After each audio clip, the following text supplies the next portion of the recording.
ಎಲ್ಲರಿಗೂ ನಮಸ್ಕಾರಗಳು.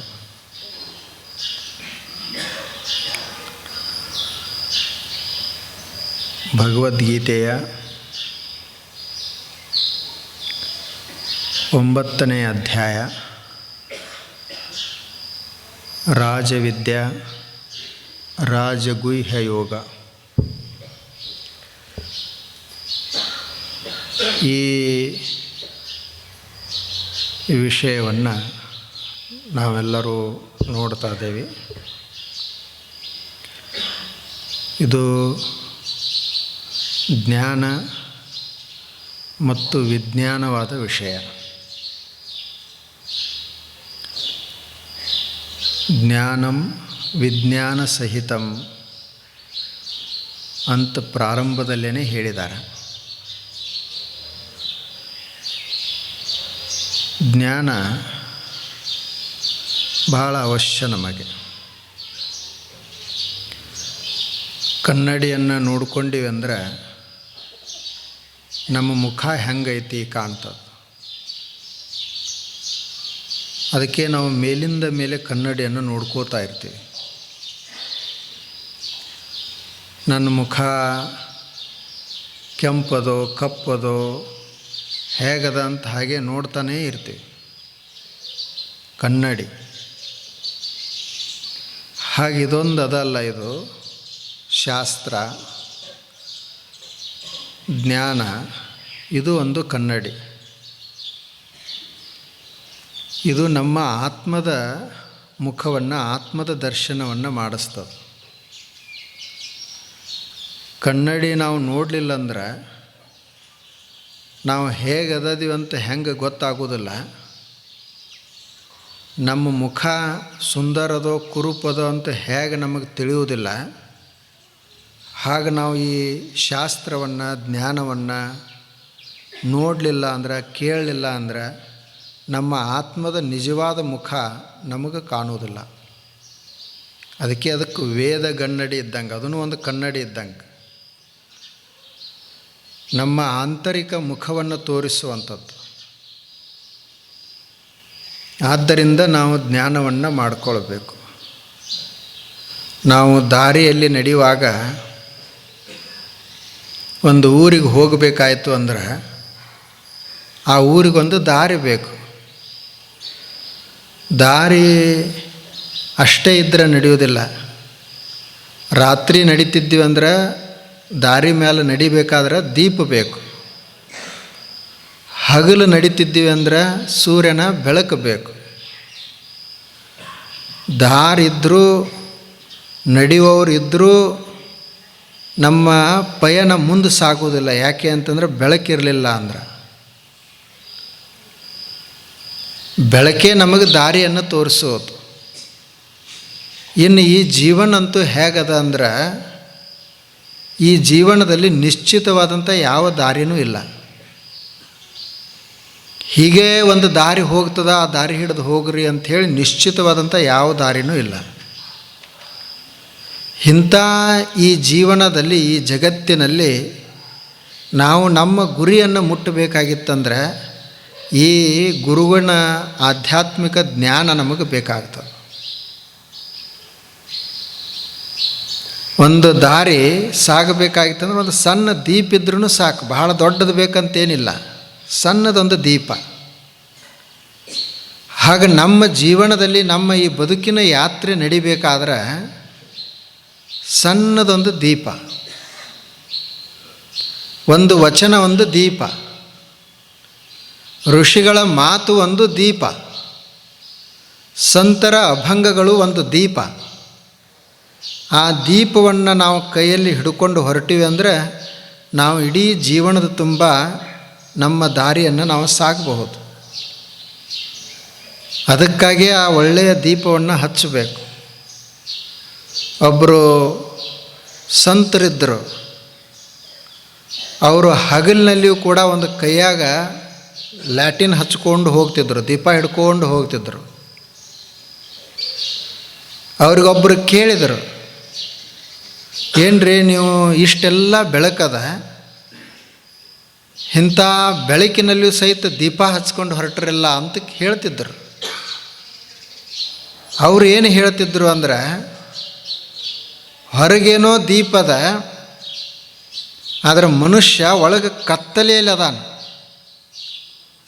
ಆದ್ದರಿಂದ ಅವರು ನಮಗೆ ಬಂದು ಹಾಯೋದು, ನಾನು ಅವ್ರಿಗೆ ಹೋಗಿ ಹಾಯೋದು ಬೇಡ ಅಂತ ಹೇಳಿ ಒಂದು ದೀಪ ಹಚ್ಕೊಂಡು ಹೊಂಟಣಿ ಅಂತ ಹೇಳ್ತಿದ್ರು ಅವರು.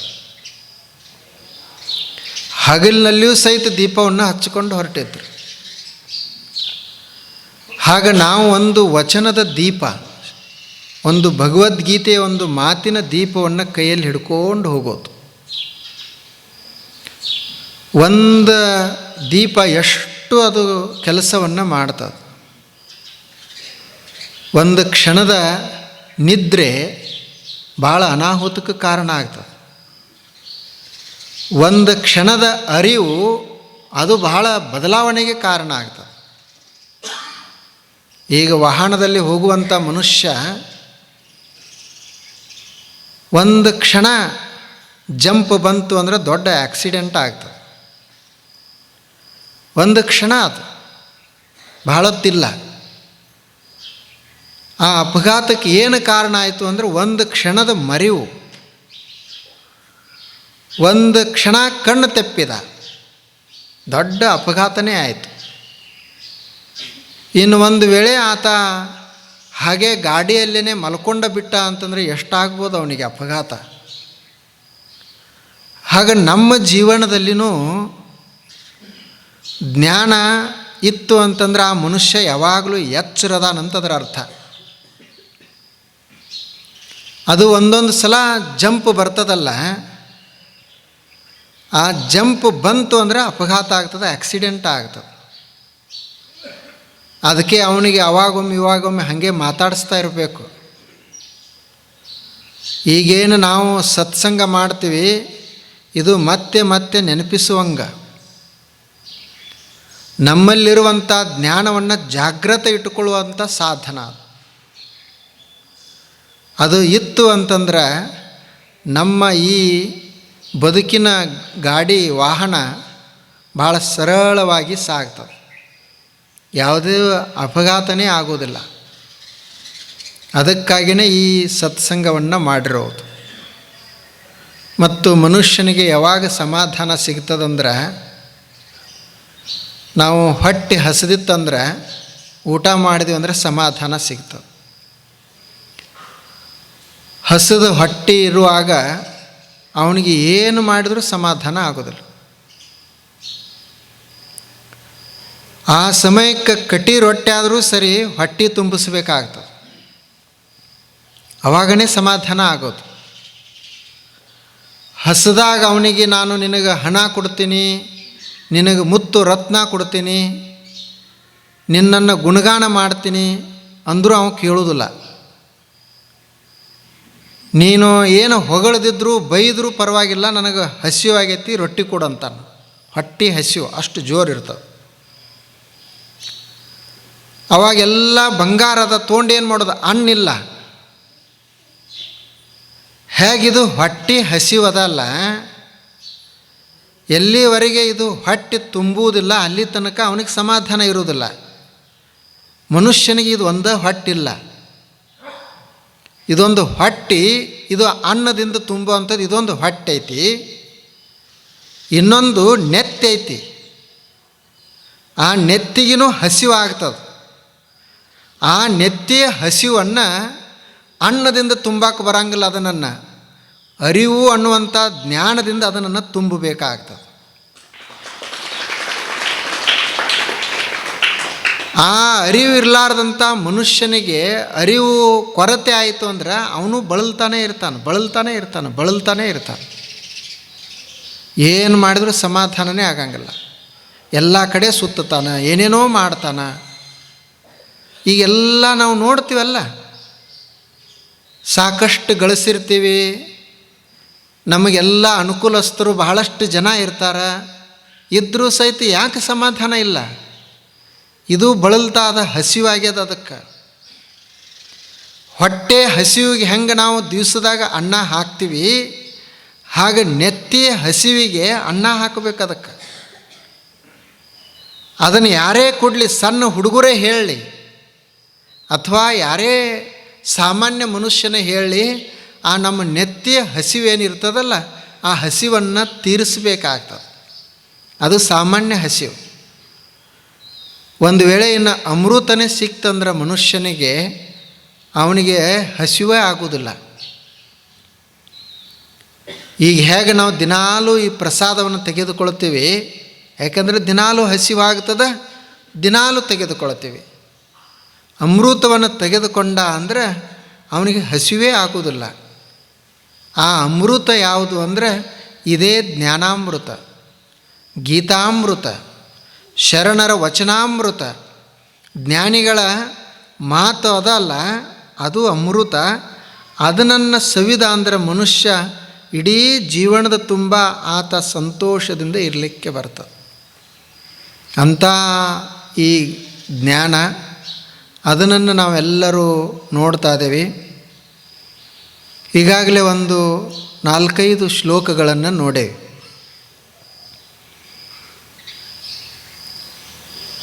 ಈಗ ಏನು ಹೇಳ್ತಾ ಇದ್ದಾರೆ ಅವರು, 7ನೇ ಶ್ಲೋಕದಲ್ಲಿ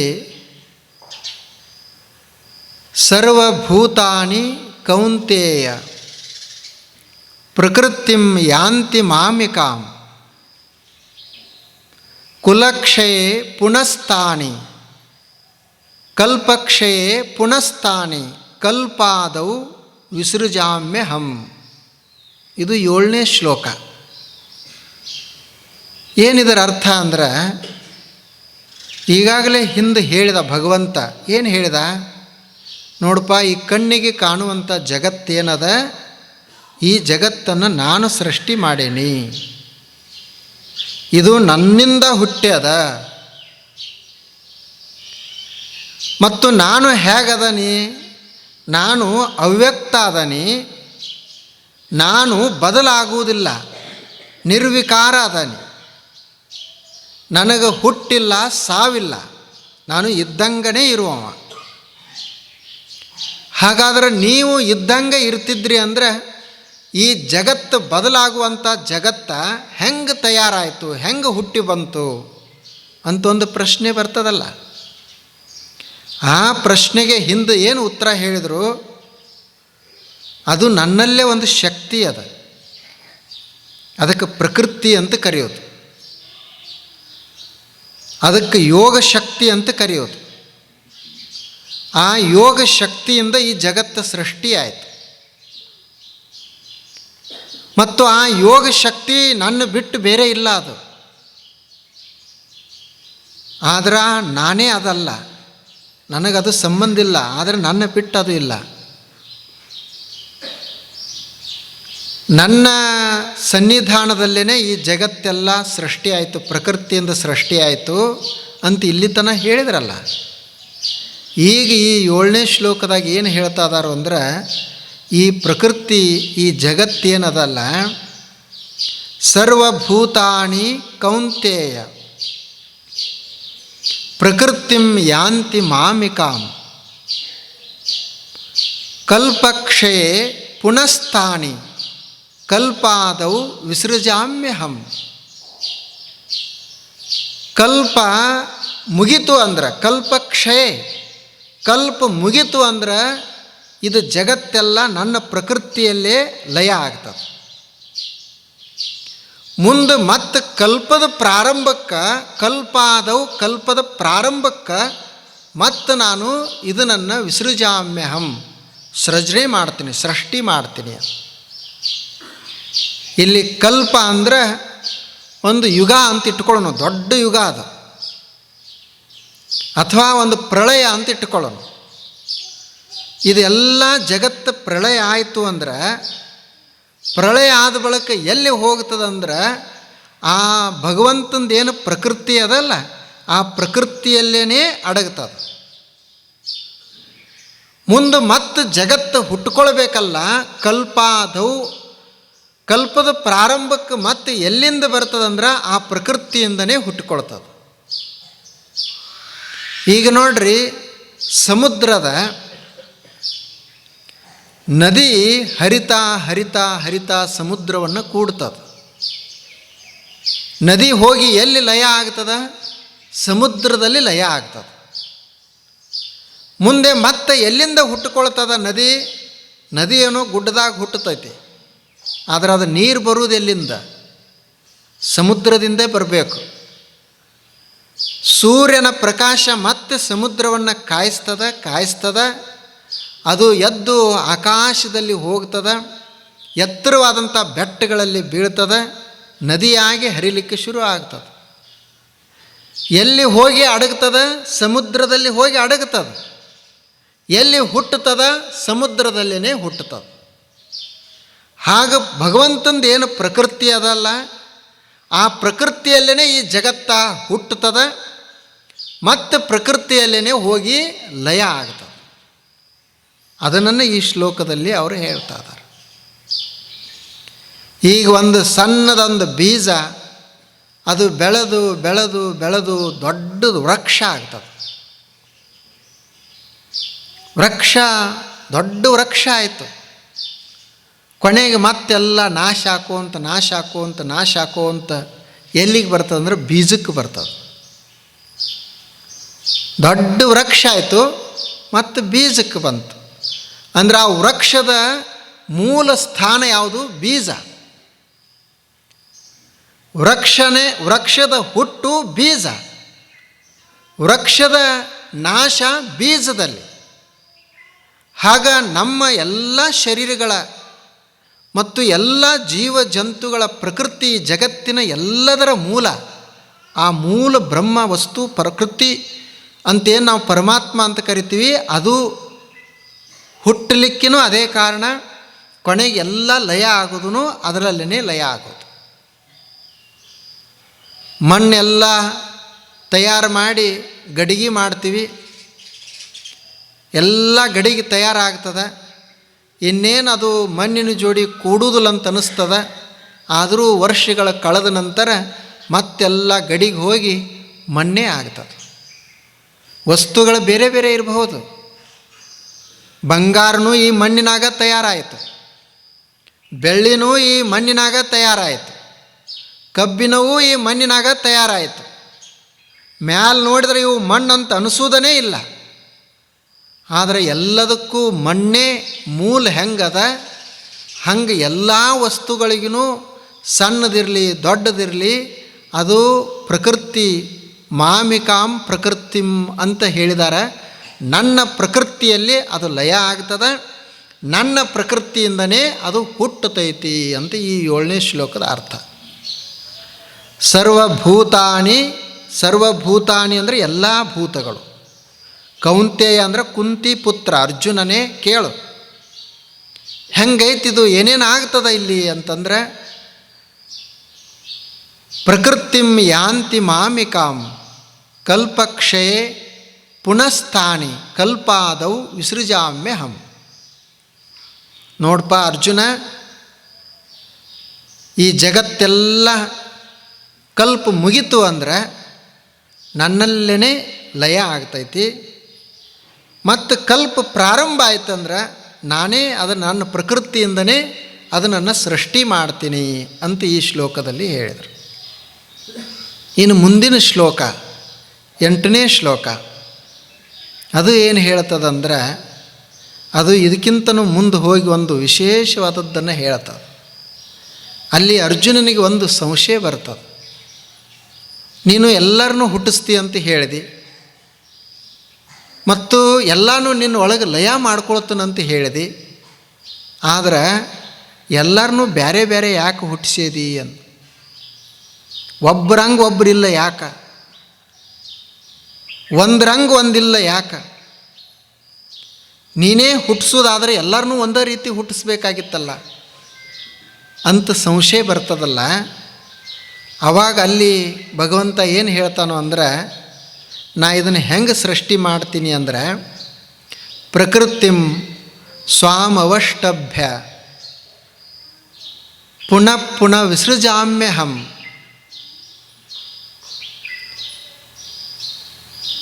ಭೂತಗ್ರಾಮಮಿಮಂ ಕೃತ್ಸ್ನಂ ಅವಶ್ಯಂ ಪ್ರಕೃತೇರ್ವಶಾತ್. ಇದು ನೋಡ್ರಿ ಹೇಗದ ಅಂದ್ರೆ, ನೋಡು ಅರ್ಜುನ,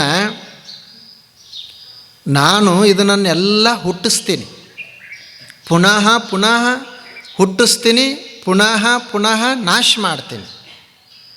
ಸ್ವಾಂ ಪ್ರಕೃತಿಂ ಅವಷ್ಟಭ್ಯ, ನನ್ನ ಪ್ರಕೃತಿಯ ಸಹಾಯದಿಂದ ಇದನ್ನು ಹುಟ್ಟುವಂಗೆ ಮಾಡ್ತೀನಿ, ನನ್ನ ಪ್ರಕೃತಿಯ ಸಹಾಯದಿಂದ ನಾಶ ಆಗಂಗೆ ಮಾಡ್ತೀನಿ. ನೀನು ಬೇರೆ ಬೇರೆ ಯಾಕೆ ಆಗ್ತೈತಿ ಅಂತ ನಿನ್ನಲ್ಲಿ ಸಂಶಯ ಬರ್ತಿತ್ತಂದ್ರೆ, ಯಾಕೆ ಆಗ್ತದಂದ್ರೆ ಅವುಗಳ ಸ್ವಭಾವ, ಅವುಗಳ ಕರ್ಮಕ್ಕೆ ತಕ್ಕಂಗೆ ನಾನು ಅವುಗಳನ್ನು ಸೃಷ್ಟಿ ಮಾಡ್ತೀನಿ. ಅವುಗಳ ಕರ್ಮಕ್ಕೆ ಅನುಗುಣವಾಗಿ ಅವುಗಳನ್ನು ಸೃಷ್ಟಿ ಮಾಡ್ತೀನಿ. ಇದು ನೋಡ್ರಿ ಹೇಗದು. ಈಗ ಒಂದೇ ಮಣ್ಣು, ಅಲ್ಲಿ ನಾವು ಶೇಂಗಾನೂ ಬಿತ್ತುತ್ತೀವಿ, ತೊಗರಿನೂ ಬಿತ್ತುತ್ತೀವಿ. ಮಣ್ಣು ಒಂದೇ, ನೀರು ಒಂದೇ, ಬಿಸಿಲ, ಗಾಳಿ, ಆನಂತರ ಬೆಳಕು, ಆಕಾಶ ಎಲ್ಲವೂ ಒಂದೇ ಅದ.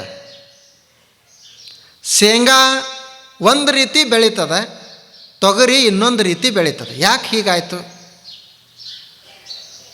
ಶೇಂಗಾದ ಸ್ವಭಾವ, ಶೇಂಗಾದ ಪ್ರಕೃತಿ, ಅದರದ್ದು ಸ್ವಭಾವ, ಕರ್ಮ ಹೆಂಗದ ಹಂಗದು ಬೆಳೀತದೆ. ತೊಗರಿ ಅದರ ಪ್ರಭಾವ, ಅದರ ಸ್ವಭಾವ, ಅದು ಹೆಂಗದ ಹಂಗದು ಬೆಳೀತದೆ. ನಾನು ಎಲ್ಲರನ್ನ ಸೃಷ್ಟಿ ಮಾಡ್ತೀನಿ, ಎಲ್ಲ ಜೀವಿಗಳನ್ನು, ಆದರೆ ನನ್ನ ಸ್ವಂತದಿಂದ ಮಾಡೋದಿಲ್ಲ. ಅವ್ರ ಕರ್ಮ ಹೆಂಗೈತಿ ಹಂಗೆ ಸೃಷ್ಟಿ ಮಾಡ್ತೀನಿ.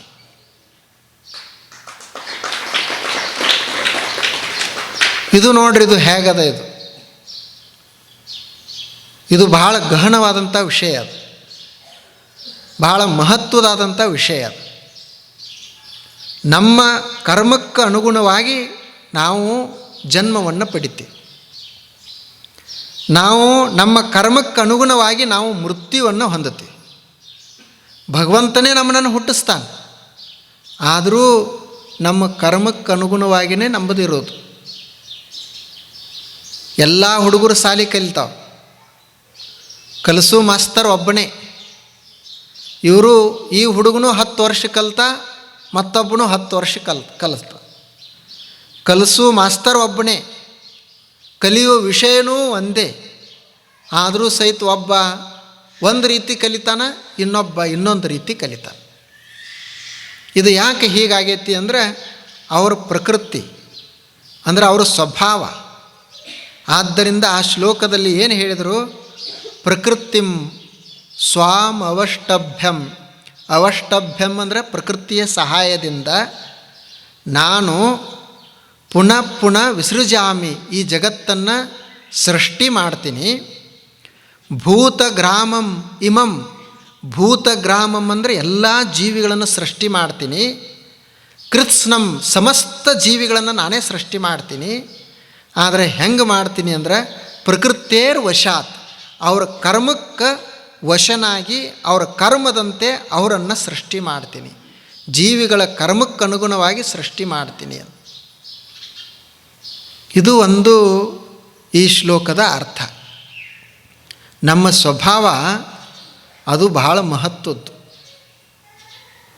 ಅದು ನಮ್ಮ ಮೇಲೆ ಬಹಳ ಪ್ರಭಾವ ಬೀರ್ತದೆ.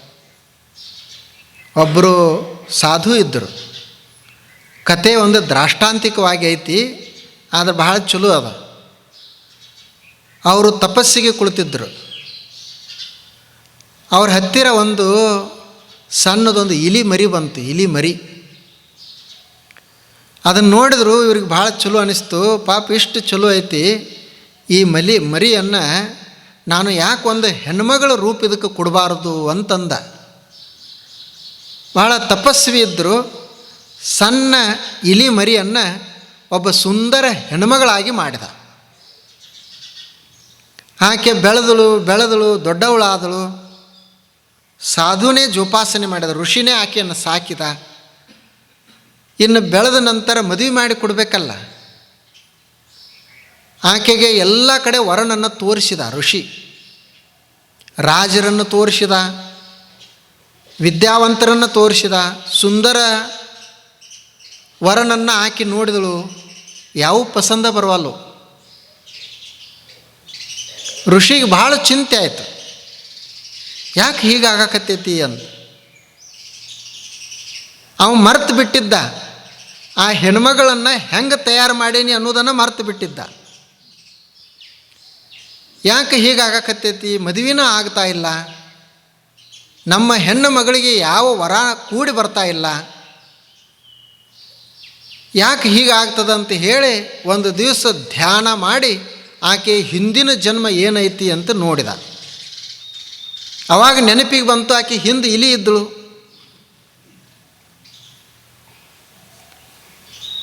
ಆಕೆಗೆ ಈ ಮನುಷ್ಯರು ಯಾರೂ ಹಿಡಿಸ್ತಾನೇ ಇರಲಿಲ್ಲ.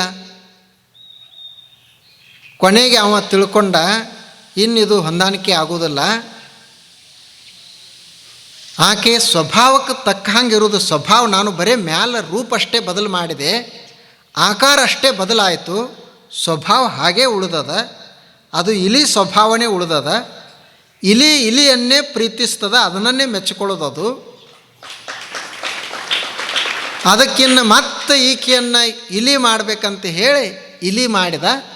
ಅವಾಗ ಅದನ್ನು ಕಳಿಸಿದ, ಇದು ಆಗೋದಿಲ್ಲ ಹೊಂದಾಣಿಕೆ ಅಂತ. ಸ್ವಭಾವ, ಆ ಸ್ವಭಾವ ನಮ್ಮ ಎಲ್ಲ ಆಗು ಹೋಗುಗಳನ್ನು ನಿರ್ಧರಿಸ್ತದೆ. ಅದು ನಮ್ಮನ್ನು ನಿರ್ಧರಿಸ್ತದೆ. ಹಾಗೇ ಕೊನೆಗೆ ಅದು ನಮ್ಮ ಹುಟ್ಟು ಸಾವಿಗೆ ಕಾರಣ ಆಗ್ತದೆ. ನೋಡ್ರಿ, ಇದು ಹೇಗದ. ಅದಕ್ಕೆ ನಾವು ಈಗೇನು ಕರ್ಮ ಮಾಡ್ತೀವಿ, ನಾವು ಒಳ್ಳೆಯ ಸ್ವಭಾವವನ್ನು ಇಟ್ಟುಕೊಳ್ತೀವಿ, ಇದರ ಹಿಸಾಬದ ಮೇಲೆ ಅವನು ನಮ್ಮನ್ನು ಸೃಷ್ಟಿ ಮಾಡ್ತಾನೆ. ಇದರ ಆಧಾರದ ಮೇಲೆ ನಮ್ಮ ಜೀವನ ಇರೋದು. ಈಗ ನಾವು ಹೆಂಗರೇ ಇದ್ದು ನಮ್ಮದು ಹೆಂಗೋ ಸ್ವಭಾವನ ಇಟ್ಟುಕೊಂಡು ನನಗೆ ಭಾಳ ಚಲೋ ಆಗಲಿ ಅಂತಂದ್ರೆ ಆಗಂಗಿಲ್ಲ. ಸ್ವಭಾವವನ್ನು ನಾವು ಪರಿವರ್ತನೆ ಮಾಡಬೇಕು, ನಮ್ಮ ಕರ್ಮವನ್ನು ಬದಲಾಯಿಸಬೇಕು. ಇದು ಈ ಶ್ಲೋಕದ ಅರ್ಥ. ಇನ್ನು ಮುಂದಿನ ಶ್ಲೋಕದಲ್ಲಿ ಅರ್ಜುನನಿಗೆ ಇನ್ನೂ ಒಂದು ಸಂಶಯ ಬರ್ತದೆ. ಅವನಿಗೇನು ಬರ್ತದಂದ್ರೆ, ಭಗವಂತನೇ, ನೀ ಜಗತ್ತನ್ನೆಲ್ಲ ಸೃಷ್ಟಿ ಮಾಡ್ತಿ, ಅವ್ರ ಕರ್ಮಕ್ಕೆ ಅನುಗುಣವಾಗಿ ಅವ್ರನ್ನೆಲ್ಲ ಸೃಷ್ಟಿ ಮಾಡ್ತಿ, ಮತ್ತು ನಿನಗೇನರ ಕರ್ಮ ಅಂಟುವುದಿಲ್ಲ ಏನು ಅವ್ರದ್ದು? ನಿನಗೆ ಅವ್ರ ಪಾಪ ಅಂಟುವುದಿಲ್ಲ, ಅವ್ರ ಪುಣ್ಯ ನಿನಗೆ ಬರುವುದಿಲ್ಲೇನು? ನೀನು ಹಾಗೆ ನಮ್ಮ ಜೋಡಿ ಇರಬೇಕಾಗಿತ್ತಲ್ಲ, ನೀ ಹೆಂಗೆ ಉಳ್ಕೊಳ್ತಿ ಇದನ್ನು ಬಿಟ್ಟು ಬೇರೆ ಅಂತ ಅವನಿಗೆ ಸಂಶಯ. ಅದಕ್ಕೆ ಭಗವಂತ ಏನು ಹೇಳಿದ ಅಂದ್ರೆ, ಆ ಮುಂದಿನ ಶ್ಲೋಕದಲ್ಲಿ, ನಚ ಮಾಂ ತಾನಿ ಕರ್ಮಾಣಿ ನಿಬಧ್ನಂತಿ ಧನಂಜಯ, ನಚ ಮಾಂ ತಾನಿ ಕರ್ಮಾಣಿ ನಿಬಧ್ನಂತಿ ಧನಂಜಯ, ಉದಾಸೀನವದಾಸೀನಂ ಅಸಕ್ತಂ ತೇಷು ಕರ್ಮಸು. ಇದು 9ನೇ ಶ್ಲೋಕ. ಜಗತ್ತನ್ನು ಎಲ್ಲ ಸೃಷ್ಟಿ ಮಾಡಿದರೂ, ಎಲ್ಲ ಜೀವಿಗಳನ್ನು ನಾನೇ ಹುಟ್ಟಿಸಿದರೂ, ಈ ಯಾವ ಜೀವಿಗಳ ಪಾಪ ಆಗಲಿ ಪುಣ್ಯ ಆಗಲಿ ನನಗೆ ಅಂಟುವುದಿಲ್ಲ ಅಂತ ಈ ಶ್ಲೋಕದಲ್ಲಿ ಹೇಳಿದರು. ಯಾಕೆ ಅಂಟುವುದಿಲ್ಲ? ನಚ ಮಾಂ ತಾನಿ ಕರ್ಮಾಣಿ ಸರ್ವಾಣಿ ನಿಬಧ್ನಂತಿ, ಬಂಧಿಸುವುದಿಲ್ಲ. ಧನಂಜಯ ಅಂದರೆ ಅರ್ಜುನ. ನೋಡು, ಈ ಎಲ್ಲ ಜೀವಿಗಳ ಕರ್ಮದಲ್ಲ, ನನಗೆ ಯಾಕೆ ಅಂಟಿಸುವುದಿಲ್ಲ, ನಾನು ಅಂಟುಕೊಳ್ಳೋದಿಲ್ಲ ಅಂದರೆ, ಉದಾಸೀನವತ್ ಆಸೀನಂ ಅಸಕ್ತಂ, ನಾನು ಈ ಪ್ರಪಂಚದೊಳಗೆ ಉದಾಸೀನ ಆಗಿಬಿಟ್ಟೆ ಮತ್ತು ನನಗೆ ಆಸಕ್ತಿನೂ ಇಲ್ಲ. ಯಾರಿಗೆ ಆಸಕ್ತಿ ಇರ್ತದ ಅವ್ರಿಗೆ ಅಂಟುಕೊಳ್ತದೆ. ಯಾರು ಇದರೊಳಗೆ ಉದಾಸೀನ ಆಗಿರೋದಿಲ್ಲ, ಆಸಕ್ತರಾಗಿರ್ತಾರ, ಅವ್ರು ಅಂಟುಕೊಳ್ತಾರೆ. ನಾನು ಏನೋ ಸೃಷ್ಟಿ ಮಾಡ್ತೀನಿ ಜಗತ್ತನ್ನು, ಆದರೆ ನನಗಿದ್ರಾಗ ಆಸಕ್ತಿ ಇಲ್ಲ. ಪ್ರಕೃತಿಗೇ ಅದು ಸಂಬಂಧಪಟ್ಟದ್ದು.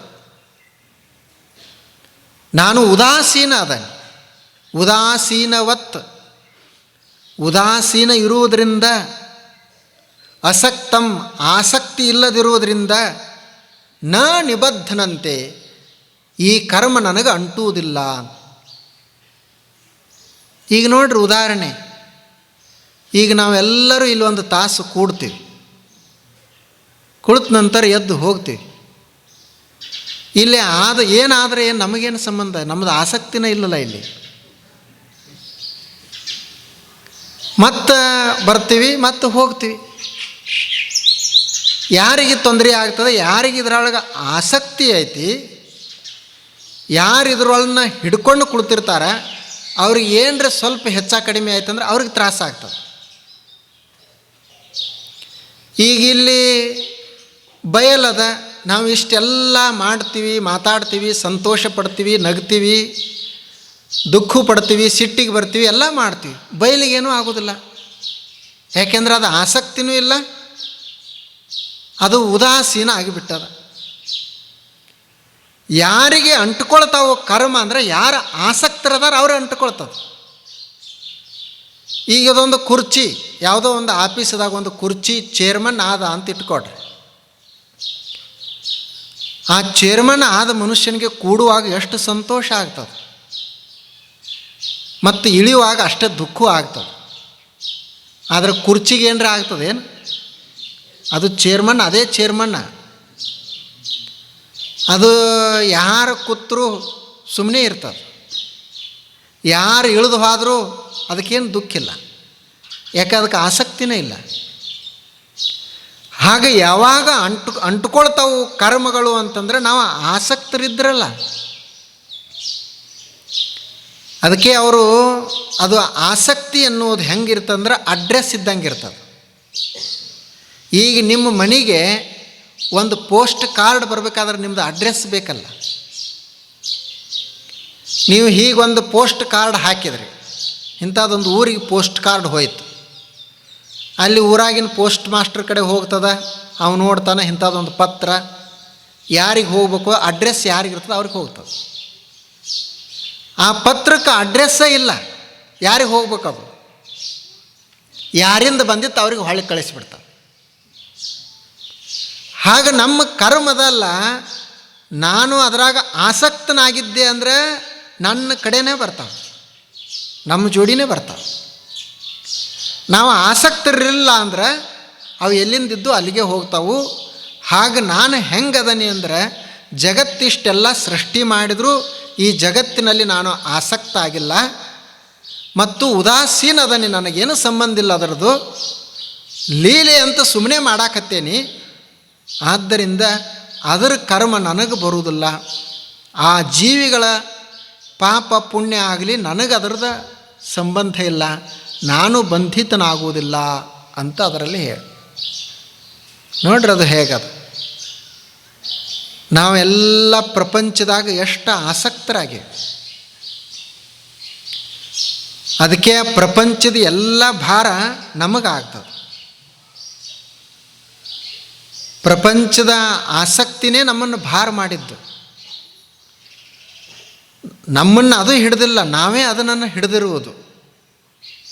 ನಾವೆಲ್ಲ ಏನಂತೀವಿ, ನಮ್ಮನ್ನು ಹೊಲ ಬಿಡವಲ್ದು, ನಮ್ಮನ್ನು ಮನೆ ಬಿಡವಲ್ದು, ವ್ಯಾಪಾರ ಬಿಡವಲ್ದು, ಎಷ್ಟು ನನಗೆ ತ್ರಾಸು ಕೊಡ್ತದ, ಸಾಕಾಗಿ ಹೋಗೈತಿ ಈ ಜೀವನದೊಳಗೆ ಅಂತೀವಿ. ಯಾಕೆ ಹಾಗೆ ಆಗ್ತತಿ ಅಂತಂದ್ರೆ, ಅವು ನಮ್ಮನ್ನು ಹಿಡಿದಿಲ್ಲ, ನಾವೇ ಹತ್ರನ ಹಿಡಿದಿರುವುದು. ಯಾಕಂದ್ರೆ ನಮಗೆ ಬಹಳ ಆಸಕ್ತಿ ಅದ. ಸಣ್ಣ ಹುಡುಗರು ಆಟ ಆಡ್ತಾವ, ಅವಕ್ಕೇನೂ ದನಿವೂ ಇಲ್ಲ. ಅವು ಎಲ್ಲ ಓಡಾಡ್ತಾವ, ಹೊಡೆದಾಡ್ತಾವ, ಅಳ್ತಾವ, ನಗ್ತಾವ, ಎಲ್ಲ ಮಾಡ್ತಾವ, ಆರಾಮ್ ಹೋಗಿಬಿಡ್ತಾವ. ಆದರೆ ಮನುಷ್ಯಂದು ಹಾಗಾಗ್ತಾ ಇಲ್ಲ. ಆತ ಆಸಕ್ತನಾಗ್ಯಾನ ಬಹಳ. ಅದು ಒಳ್ಳೆಯದೇ ಇರಲಿ ಕೆಟ್ಟದೇ ಇರಲಿ, ಎಲ್ಲ ಸಂಗತಿಯಲ್ಲಿ ಆಸಕ್ತನಾಗ್ಯಾನ. ಅದು ಇವನನ್ನು ಹಿಡ್ಕೊಂಡು ಬಿಡ್ತದೆ, ಮನೆಯನ್ನು ಬಿಡುವುದನೇ ಇಲ್ಲ. ಒಬ್ಬ ಅತ್ತಿ ಇದ್ದಳು, ಆಕೆ ಕಾಶಿಗೆ ಹೋಗಬೇಕು ಅಂತ ಯಾತ್ರೆಗೆ ತಯಾರಾದಳು. ಮನೆಯೊಳಗೆ ಸೊಸಿ, ಅತ್ತಿಗೆ ಮನೆ ಬಗ್ಗೆ ಬಹಳ ಕಾಳಜಿ ಇತ್ತು. ಆದರೂ ಕಾಶಿಗೆರೆ ಹೋಗ್ಬೇಕಂತ ನಿರ್ಧಾರ ಮಾಡ್ಯಾಳ.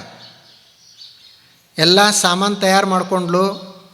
ಸೊಸಿಗೆ ಹೇಳಿದಳು, ನೋಡು ಮನೆ ಹಿಂಗೆ ಇಡಬೇಕು, ಹಂಗೆ ಇಡಬೇಕು, ಬಂದವ್ರಿಗೆ ಬರ್ರಿ ಅನ್ಬೇಕು, ಹೋಗೋವ್ರಿಗೆ ಹೋಗಿ ಅನ್ಬೇಕು, ಎಲ್ಲ ಹೇಳ್ತಿದ್ದಳು. ಆ ಬಳಿಕ ಹಾಗೆ ಸಾಮಾನೆಲ್ಲ ಸಂಗ್ರಹ ಮಾಡಿಕೊಂಡು ಹೊರಸಲ್ ತಕ ಬಂದಳು.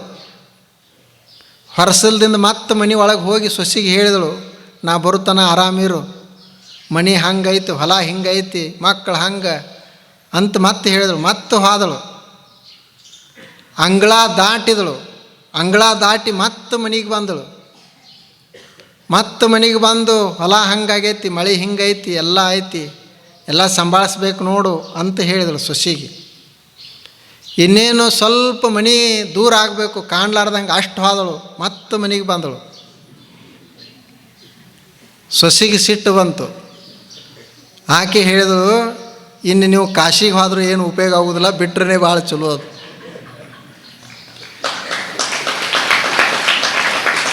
ಎಷ್ಟು ಮನೆ ಬಗ್ಗೆ ಕಾಳಜಿ ಇತ್ತು, ಇಷ್ಟು ನಿನಗೆ ಸಂಸಾರದ ಬಗ್ಗೆ ವ್ಯಾಮೋಹ ಇತ್ತು ಅಂದರೆ ನೀ ಕಾಶಿ ವಿಶ್ವನಾಥನ ಹತ್ತಿರ ಹೋದರೂ ಸಹಿತ ನಂದ ಚಿಂತೆ ಮಾಡ್ತೀವಿ, ಹೋಗೋದು ಆಗೋದಿಲ್ಲ ನಿನಗೆ. ಅದು ಅಂದ್ರೆ ಅಷ್ಟು ಆಸಕ್ತಿ ಇರ್ತದೆ. ಆದ್ದರಿಂದ ಅಲ್ಲಿ ಏನು ಹೇಳಿದರು ಅಂದ್ರೆ, ನನಗೆ ಮಾಂ ನಚ ಮಾಂ ಕರ್ಮಾಣಿ ತಾನಿ ಕರ್ಮಾಣಿ ನಿಬದ್ಧನಂತೆ ಧನಂಜಯ ಉದಾಸೀನ ಅವದಾಸೀನಂ ಅಸಕ್ತಂ ತೇಷು ಕರ್ಮಸು. ಆ ಎಲ್ಲ ಕರ್ಮಗಳಲ್ಲಿ ನಾನು ಆಸಕ್ತನಾಗಿಲ್ಲ, ಅನಾಸಕ್ತನಾಗೇನಿ, ಉದಾಸೀನ ಅದನಿ, ಅದಕ್ಕೆ ನನಗೆ ಅವು ಅಂಟಿಕೊಳ್ಳೋದಿಲ್ಲ. ಇದು 9ನೇ ಶ್ಲೋಕ. 10ನೇ ಶ್ಲೋಕ. ಆವಾಗ ಅರ್ಜುನನಿಗೆ ಇನ್ನೂ ಸಂದೇಹ. ಆತ ಅಂತಾನ, ಮನಸ್ಸಿನಲ್ಲೇ ಯೋಚನೆ ಮಾಡ್ತಾನೆ, ನೀನು ಕರ್ಮದಲ್ಲಿ ಆಸಕ್ತಿನೂ ಆಗೋದಿಲ್ಲ ಅಂದ್ರೆ ಈ ಪ್ರಕೃತಿ ಎಲ್ಲ ಕೆಲಸಾರೇ ಹೆಂಗೆ ಮಾಡ್ತೈತಿ ಅಂತ.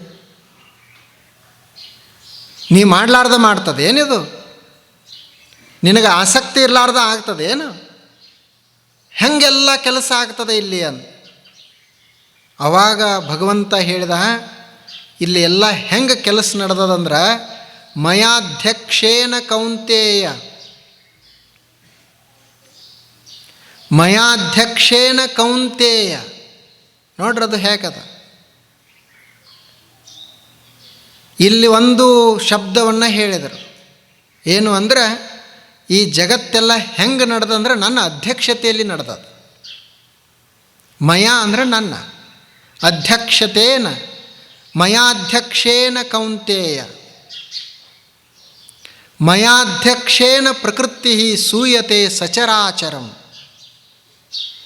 ಇಲ್ಲೇನು ಸಚರಾಚರ ಈ ಜಗತ್ತದ, ಈ ಜಗತ್ತೆಲ್ಲ ನನ್ನ ಅಧ್ಯಕ್ಷತೆಯಲ್ಲೇ ನಡೆದದು,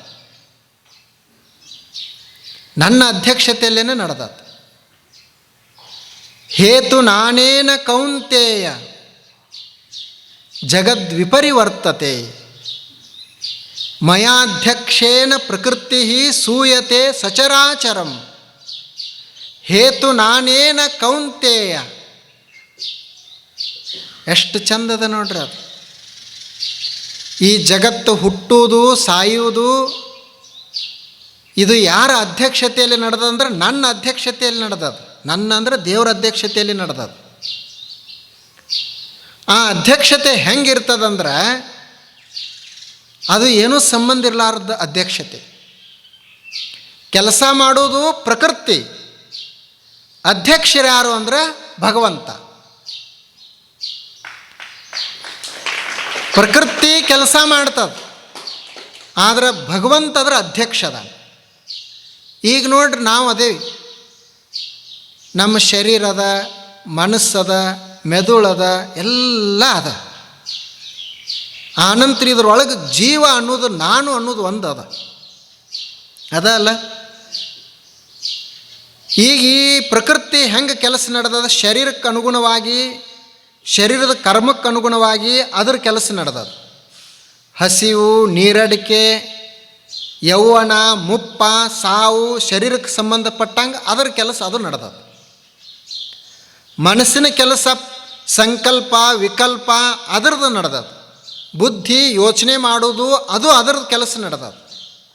ಇವು ಎಲ್ಲ ಕೆಲಸಗಳು ನಡೆದಿರುವುದು ನನ್ನ ಅಧ್ಯಕ್ಷತೆಯಲ್ಲೇ, ಆತ್ಮದ ಅಧ್ಯಕ್ಷತೆಯಲ್ಲೇ, ಜೀವದ ಅಧ್ಯಕ್ಷತೆಯಲ್ಲೇ. ಜೀವ ಇರಲಿಲ್ಲ ಅಂದ್ರೆ ಶರೀರಕ್ಕೆ ಹುಟ್ಟಿರಲಿಲ್ಲ, ಸಾವಿರಲಿಲ್ಲ, ಮುಪ್ಪಿರಲಿಲ್ಲ, ಏನೂ ಇರಲಿಲ್ಲ. ಜೀವ ಇರಲಿಲ್ಲ ಅಂದ್ರೆ ಹಸಿವಿಲ್ಲ, ನೀರಡಿಕಿಲ್ಲ. ಜೀವ ಇರಲಿಲ್ಲ ಅಂದ್ರೆ ಸಂಕಲ್ಪ ಇಲ್ಲ, ವಿಕಲ್ಪ ಇಲ್ಲ, ಯೋಚನೆ ಇಲ್ಲ, ಏನೇನೂ ಇಲ್ಲ. ಜೀವದ ಅಂತ ಇದೆಲ್ಲ ನಡೆದದ, ಆದರೆ ಜೀವ ಏನೂ ಮಾಡಂಗಿಲ್ಲ. ಅದರ ಅಧ್ಯಕ್ಷತೆ ಅದ ಬರೇ. ಹಾಗ ಭಗವಂತ ಈಗ ಹೆಂಗೆ ಈ ಶರೀರದೊಳಗೆ ಜೀವಾತ್ಮ ಅದಾನ, ಜೀವಾತ್ಮನ ಅಧ್ಯಕ್ಷತೆಯಲ್ಲಿ ಈ ಶರೀರದ ಎಲ್ಲ ಚಟುವಟಿಕೆಗಳು ನಡೆದಾವು. ಹಾಗೆ ವಿಶ್ವದೊಳಗೆ ಪರಮಾತ್ಮ ಅದಾನ, ಆ ಪರಮಾತ್ಮನ ಅಧ್ಯಕ್ಷತೆಯಲ್ಲಿ ಜಗತ್ತಿನ ಎಲ್ಲ ಕಾರ್ಯಗಳು ನಡೆದಾವು.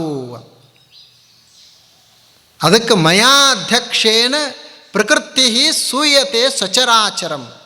ನನ್ನ ಅಧ್ಯಕ್ಷತೆಯಲ್ಲಿ ಪ್ರಕೃತಿ ಈ ಸಚರಾಚರವನ್ನೆಲ್ಲ ಸೃಷ್ಟಿ ಮಾಡ್ತದ ಅಂತ. ನೋಡ್ರಿ ಇದು ಹೇಗದ. ಅವನು ಬರೇ ಅಧ್ಯಕ್ಷ, ಎಲ್ಲ ಉಳಿದವ್ರು ಮಾಡೋರು ಬೇರೆ ಬೇರೆ, ಅವನು ಬರೇ ಅಧ್ಯಕ್ಷ. ಅವನಿಗೆ ಕರ್ಮಗಳು ಅಂಟುವುದಿಲ್ಲ, ಆದ್ರೆ ಅವನೇ ಎಲ್ಲ ಸೃಷ್ಟಿ ಮಾಡವ.